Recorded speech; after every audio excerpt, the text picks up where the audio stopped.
let's talk about one of the most successful and, frankly, one of the weirdest tech companies in the world, Constellation Software. They do pretty much the exact opposite of everything you hear about Silicon Valley.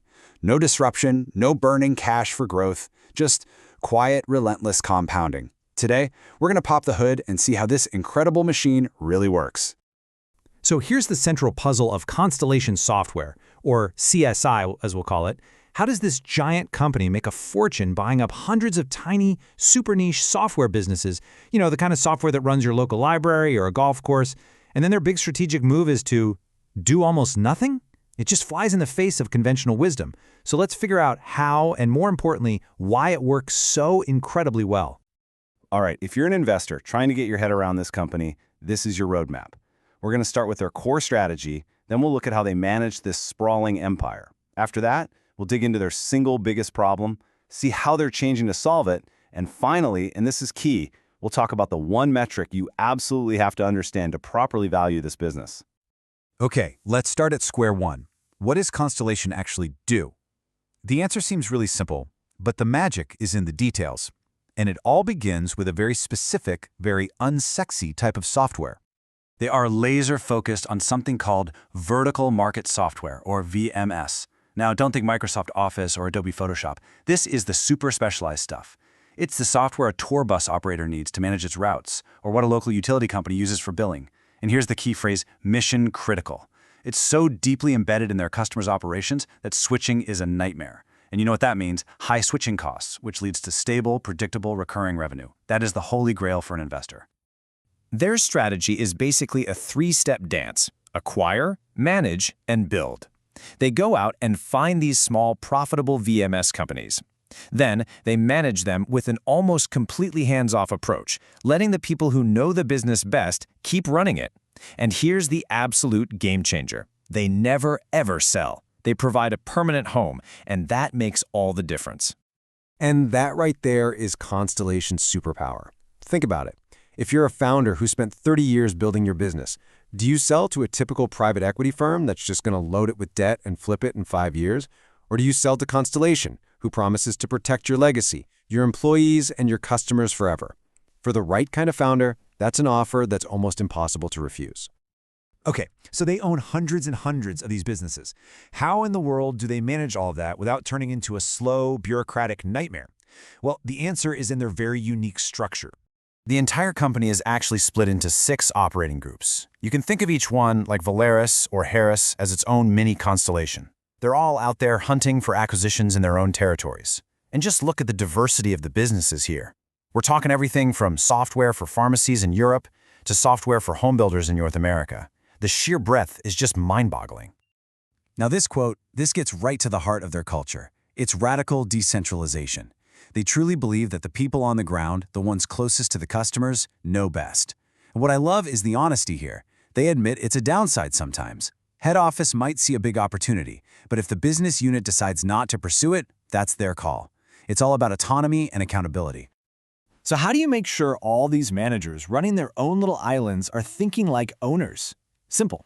You force them to be owners. Their bonus plan is legendary. Senior managers have to take a huge chunk of their bonus, 75% of it, and buy company stock.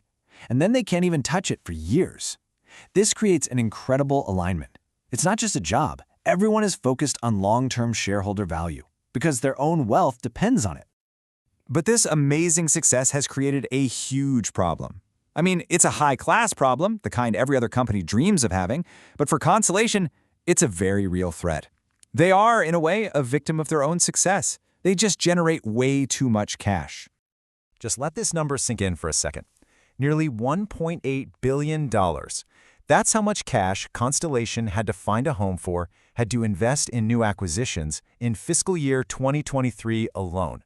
Deploying that much capital effectively is their #1 job. And here's the really crazy part. They didn't do it by making 1 or 2 giant acquisitions. They did it by making over 100 separate little deals. Just try to imagine the operational load of that. Finding, vetting, negotiating, and closing more than 100 deals in 1 year. Their acquisition machine has to run faster and faster every single year just to stand still. And this right here is the central question for any investor today. The law of large numbers is their biggest opponent. Their whole model is built on reinvesting cash at very high rates of return. But as that pile of cash gets bigger and bigger, finding enough good deals at the right price gets exponentially harder. This is the core tension in the Constellation story right now. Now, you better believe management is acutely aware of this problem. They're not just sitting back and hoping for the best. They are actively evolving their model to find new ways to put all that cash to work. One of their most brilliant moves has been these strategic spin-offs.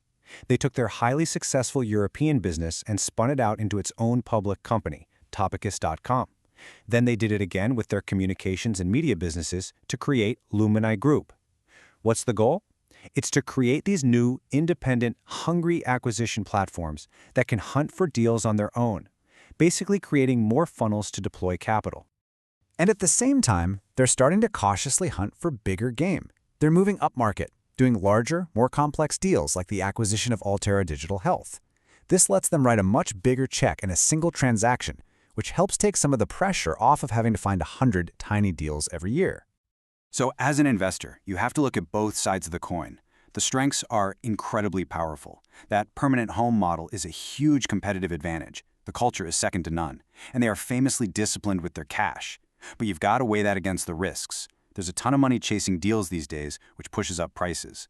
There's the internal risk that as they get bigger, they just get slower. And you have to remember, this is not a high organic growth story. The engine is fueled almost entirely by acquisitions. Okay, this brings us to what might be the most important part of this whole breakdown. With a company this complicated with hundreds of moving parts, how in the world do you figure out what it's actually worth? Now, if you just pull up a standard financial statement, your eyes might go straight to net income. But I'm telling you, for a company like Constellation, that number is almost useless. With all the accounting noise from acquisitions, it just doesn't tell you what's really going on. In fact, management themselves tell you to ignore it and look at something else entirely. And that something else is free cash flow available to shareholders, or FCAF2S for short. This is the single most important number for understanding this company. It's designed to show you the pure, uncommitted cash profit that the existing portfolio of businesses generates. You know, if they were to just stop making acquisitions tomorrow.